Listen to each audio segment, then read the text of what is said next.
Earth signs, tignan po natin kung ano yung mensahe para sa iyo ngayong araw. Keep in mind po na ito ay general reading lamang, so hindi po lahat ay makaka-relate, so be open-minded. Sa mga hindi pa po nakasubscribe dito sa ating channel, please subscribe na po kayo and palike na din po ng ating video. At sa mga nais pong mag-avail ng ating private readings, ng ating Evil Eye Amulet, ng ating Tears Bracelet, makikita nyo po yung link sa description box. Tarot Intentions by Aliana Reyes. Okay, tignan po natin kung ano yung mensahe para sa'yo ngayong araw. Energy, we have toxic people, addictions, bad advice, wrong crowd. Earth signs. Maraming toxic energies, maraming toxic people sa paligid mo. Kaya mag-iingat ka. Pwedeng yung iba sa inyo, na-influensya na pala nila kayo, pero hindi nyo pa nalalaman. Ganun nga yun eh. Minsan, di ba, sabi nga kung sino yung mga kasama mo, sabi, tell me who your friends are and I will tell you who you are. Tipong ganun. Tignan natin. Diba, pag kunwari may mga kasama kang toxic, akala mo ito toxic nila, pero di mo alam, nahahawa ka na pala sa katoxican nila, kaya mag-iingat ka. Tignan natin ano pa yung mensahe para sa'yo. Overall energy po, spirit guide for earth signs ngayong araw. We have 9 of Wands. Ayan, mag-iingat ka daw. Maglagay ka ng boundaries dito. Huwag kang say yes at say no ng say no din naman at the same time. Sa mga tao. Yan, sa mga umaabuso sa'yo. Yung iba sa inyo, parang pagod kayo ngayong araw na to. So, yun, marami din kayong pwedeng mga psychic vampire na nakakausap, kaya napapagod yung iba sa inyo. Feeling exhausted kasi kayo ngayong araw na to. Tignan natin ano pa ba yung mga pwedeng mangyari sa'yo ngayong araw. So, we have strength. Ayan, meron ba nagpapalakas dito? Pwedeng nakaka-recover. Baka may nagkasakit dito. Ayan, ngayong araw na to, parang unti-unti pa lang po kayong nakaka-recover. Tignan natin ano pa yung mensahe. We have 6 of Pentacles. Mukhang may magbibigay sa inyo dito. Hindi ko alam kung ayuda ba yan. Bakit na late? Hindi, yung iba sa inyo dito pwedeng may magbibigay po sa inyo ng gifts. May magbibigay dito sa inyo ng something. Ayan, mukhang may mag-aabot kasi sa inyo. Pwedeng pasalubong po ito. Baka may mga, kakilala kayo na ng ibang bansa or friends, family, relatives. So, pwede po na may ma-receive kayo na pasalubong from them. We have the Chariot. Okay? Oh, may magpapagawa yata ng sasakyan ngayong araw na to. So, ayan po yung iba sa inyo pala mapapagastos kayo today. So, tignan po natin ano pa yung mensahe.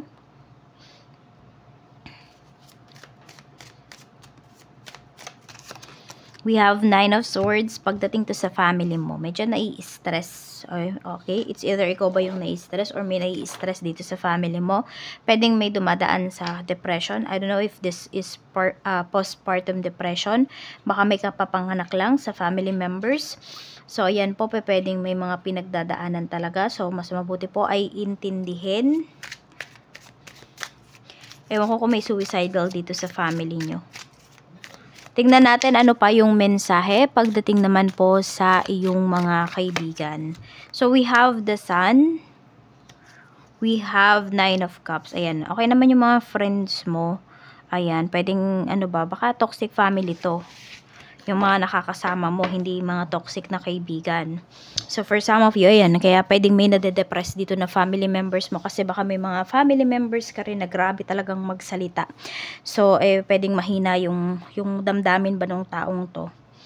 Kaya dinaramdam niya talaga yung mga nasasabi sa kanya. Tignan natin, ano pa yung mensahe. Okay.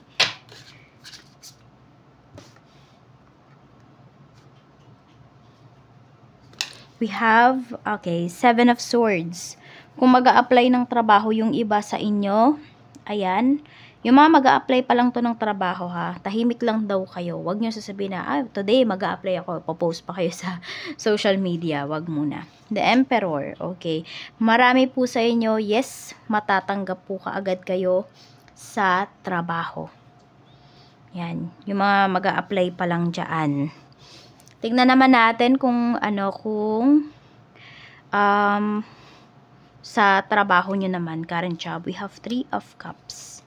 We have 7 of Pentacles. Ayun. Meron dito parang nagsiselebrate na kaagad kayo pagdating dito sa inyong trabaho. Pero actually, hindi pa naman talaga siya officially na natatapos. Pero happy na po kayo sa mga nagagawa po ninyo. Happy na kayo dun sa progress ng inyong trabaho. Tingnan natin ano yung energy ng mga katrabaho mo. The Fool. Ayan, masaya din naman yung mga katrabaho mo. Ayan. Kaya lang kasi parang hindi nila masyadong sineseryoso yung project o yung trabaho po na ginagawa ninyo. Tingnan natin pagdating naman sa mga gustong mag-start mag-business. Tingnan natin kung dapat ka bang mag-start this August. We have the Moon. Yung iba sa inyo, nako-confuse pa kayo. Simulan nyo na daw po yan. Pero clear nyo muna yung mind ninyo. Sa mga may current business naman po, kamusta? 8 of Pentacles. Ang ganda po ng sales ninyo today. Ayan o. Ganda ng sales ninyo. Oo. Tuloy-tuloy po yung pasok ng pera. Check naman natin sa mga single. Yan.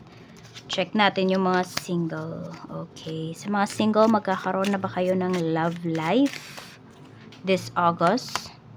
Knight of Wands. Okay. Yung iba po sa inyo, yes. Mataas yung chance na magkakaroon na kayo ng relationship this August 2024. Tingnan natin. Kaya lang ha, kilalanin nyo muna. Kasi baka maraming sinisikreto sa inyo. Sa mga senior naman po natin or sa mga 40 and up na mga single pa rin hanggang ngayon, tingnan natin. Okay, magkakaroon pa ba kayo ng relationship? Madaming nai-intimidate sa inyo. Okay. More on madaming na-intimidate sa inyo eh. Yung aura ninyo. Sa aura po ninyo. 2 of Wands. Okay. Mukhang magkakaroon kayo ng relationship pero hindi Filipino. More on yung iba sa inyo foreigner. Mas malakas po yung charisma nyo sa kanila. Tingnan natin, ano pa yung mensahe. So, ayan, nasa sa inyo na yan kung ano ba, makikipag-chat ba kayo, yung iba sa inyo, punta ba kayo sa dating apps or what? Tingnan natin, pagdating naman sa mga single mom, single dad, byudo at byuda na may karelasyon, tingnan natin kung pang matagalan na ba yan.